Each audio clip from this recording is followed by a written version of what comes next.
Salut à toi, vaillant doctorant, j'espère que tu vas bien. Bienvenue dans cette nouvelle vidéo. Comme tu le sais, sur cette chaîne, nous parlons de deux choses principales. La première est le doctorat, comment vivre une belle expérience de thèse, comment faire de la bonne recherche, de la recherche qui compte, et comment améliorer son bien-être en se basant sur les neurosciences. Dans cette vidéo, nous allons voir un aspect important de la recherche qui est d'établir son identité en tant que scientifique. Nous allons voir un guide pratique pour être capable de faire cela. Dans un monde académique compétitif et en constante évolution, il est crucial aujourd'hui de se démarquer en tant que scientifique et justement d'explorer quelque chose de nouveau, quelque chose qui nous définit nous. À chaque fois que nous faisons de la recherche, nous donnons une part de nous, une part de notre âme dans notre recherche. C'est ça qui fait de nous être des scientifiques. Ce n'est pas simplement répéter ce que nos superviseurs ont fait dans le passé. Donc voyons dans ce guide comment faire. Voyons dans cet article, Elizabeth Payne a interviewé plusieurs chercheurs et a essayé de comprendre les points clés principaux. La première chose à faire pour établir son identité est de la clarifier. Donc commence par clarifier ton identité de scientifique. Pour cela, définis tes motivations et tes valeurs. Demande-toi, pourquoi suis-je devenu scientifique? Quel impact je veux avoir? Prends le temps de retourner à ces choses passées, à ces choses qui t'ont donné cette flamme, cette envie à la base de te lancer dans le monde de la recherche. Recentre-toi, parce que c'est très facile lorsque tu fais de la recherche de te retrouver dans une sorte de couloir dans lequel tu penses simplement à chaque stratégie pour pouvoir optimiser ta carrière, etc. Mais sache que ce qui compte le plus, c'est la valeur. C'est tes propres valeurs. C'est la valeur que tu peux ajouter dans ce monde. Donc essaye de revenir là-dessus. Reviens aux bases. Pourquoi as-tu voulu devenir scientifique? Ensuite, prends le temps d'identifier tes passions, tes intérêts, ce qui te passionne toujours dans la recherche. Qu'est-ce qui fait que tu continues à faire de la recherche? Est-ce qu'il y a quelque chose qui te passionne ou est-ce en fait juste quelque chose qui t'ennuie et tu n'as plus envie de le faire aujourd'hui? C'est peut-être le cas aussi. Donc c'est important justement de reprendre le temps de se poser. Qui es-tu aujourd'hui et qui veux-tu devenir en tant que chercheur? Quel type de chercheur veux-tu devenir? Et une fois que tu as réussi à définir cela, tu vas pouvoir justement essayer de clarifier ta niche. Définir ta niche sans forcément t'en enfermer. Donc explore les intersections entre différents domaines pour enrichir ta perspective. Ne t'enferme pas forcément dans une vision, sauf si c'est vraiment ce que tu veux faire, mais tu peux aussi explorer d'autres domaines environnants pour pouvoir tout combiner par exemple. Même si on parle souvent du profil en T, c'est très important bien sûr de plonger dans un domaine car tu veux devenir l'expert d'un certain domaine, mais en même temps c'est aussi important et intéressant d'ouvrir ses horizons. Donc mélange différentes approches, intègre différentes valeurs personnelles, ajoute une touche de toi dans chaque projet. J'en parle dans d'autres articles sur le blog Vaillant Doctorant que je t'invite à aller voir. Euh, Celui-là par exemple,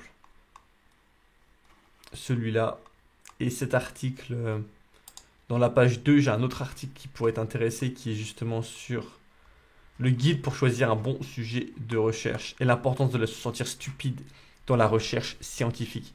Prends le temps, va juste lire ces articles, tu vas voir, ils peuvent être très utiles.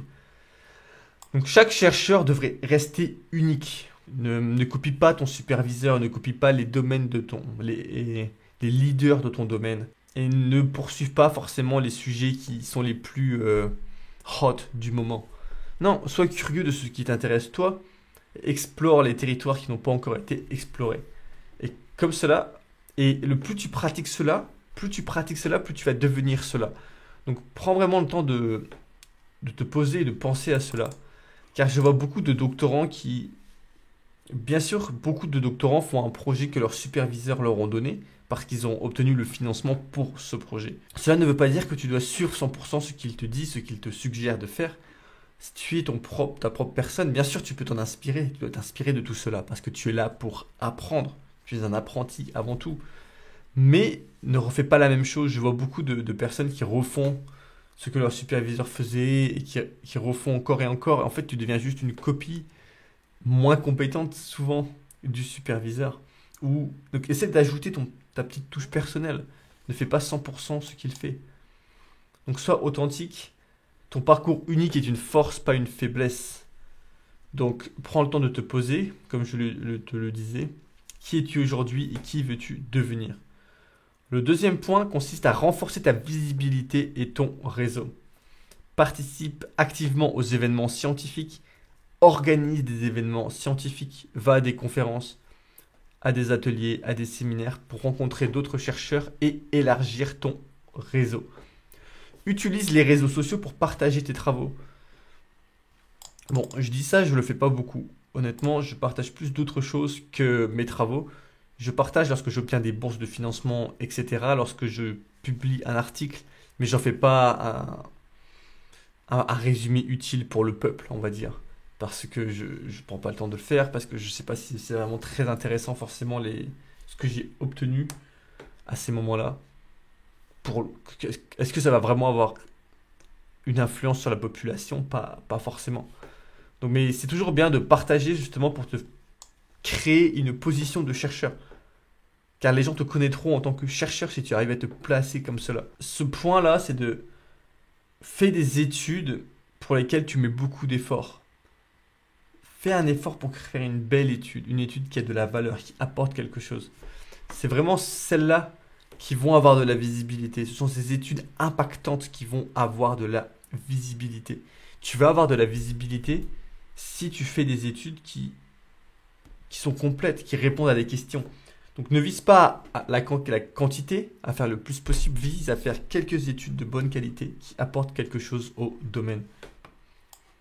Cherche des opportunités de collaboration. Cela veut dire que tu travailles dans des domaines interdisciplinaires ou explore des partenariats avec d'autres chercheurs. Propose des discussions informelles avec tes collègues de différents domaines pour justement essayer de voir le plus possible comment progresser ensemble.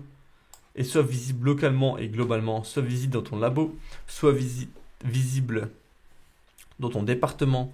Donc implique-toi dans ces tâches pour pouvoir avoir une visibilité et donc potentiellement être connu et avoir un impact. Partage dans les réseaux sociaux. Le troisième point est de surmonter les défis personnels et professionnels. Dans ta carrière de chercheur, tu auras beaucoup de défis. Beaucoup de personnes ressentent le syndrome de l'imposteur. Rappelle-toi que chacun a une place unique dans la communauté scientifique et célèbre tes réussites, même les petites, pour renforcer ta confiance.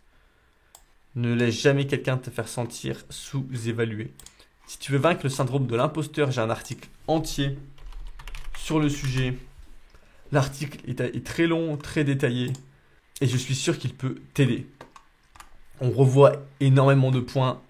Dans le premier temps, il faut comprendre ce qu'est le syndrome de l'imposteur, les comportements engendrés par ce syndrome, ce qui risque d'arriver si ces comportements prennent l'ascendant. Si tu veux aller encore plus loin, tu peux rejoindre le club des doctorants. Nous avons un groupe Telegram dans lequel nous discutons, tous ensemble pour s'aider à avancer dans notre recherche. Mais pas seulement, tu vas aussi recevoir des emails, des offres à mes formations, etc.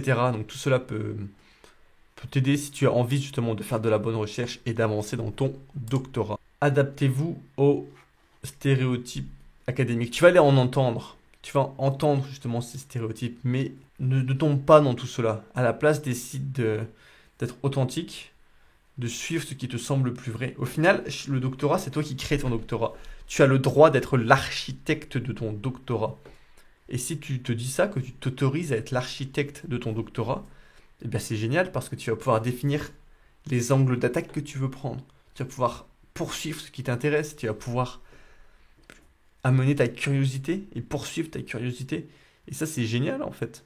C'est ce qu'il y a de mieux à faire pour pouvoir poursuivre ce qui t'intéresse et ce qui te rend curieux.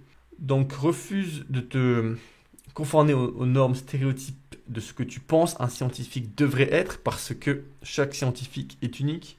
Chaque scientifique fait des choses différentes, donc le stéréotype ne fonctionne pas en fait. Si tu veux faire cela, je t'invite à aller regarder ma formation qui s'appelle Super Docteur.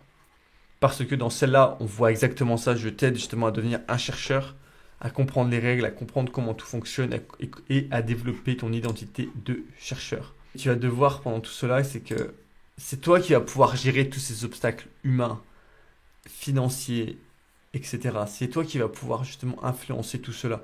Donc, essaie d'avoir toujours une attitude posée. Un problème arrive, il y aura beaucoup de problèmes, c'est la recherche. La recherche, c'est des problèmes. Donc, essaie de te poser, de voir comment tu peux justement régler ces problèmes. Un pas à la fois. Développer des compétences essentielles. Oui, si tu veux établir ton identité de scientifique, tu vas devoir développer des compétences qui vont te permettre justement de faire ta recherche, tout simplement. Tu dois apprendre à communiquer. Tu peux développer ta présence en ligne, c'est pas forcément indispensable, mais c'est utile.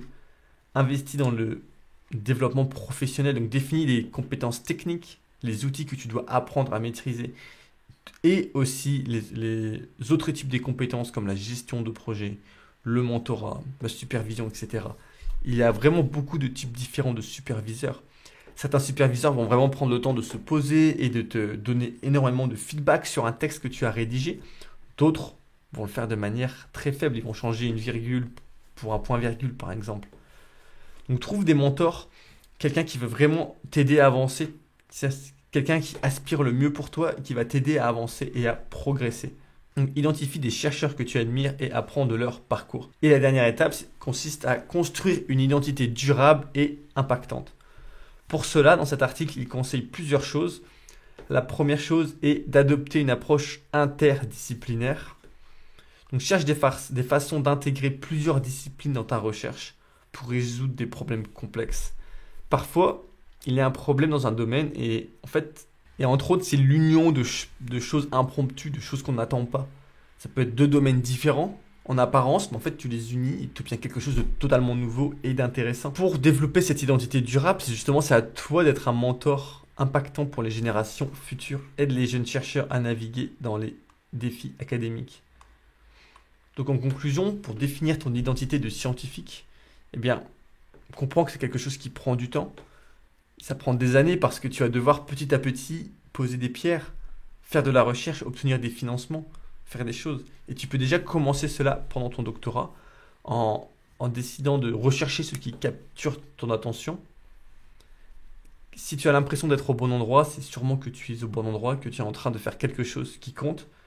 Donc ne copie pas tes mentors, évite les sujets mainstream et embrasse ta curiosité. C'est ce qu'il y a de mieux si tu veux développer ton profil scientifique.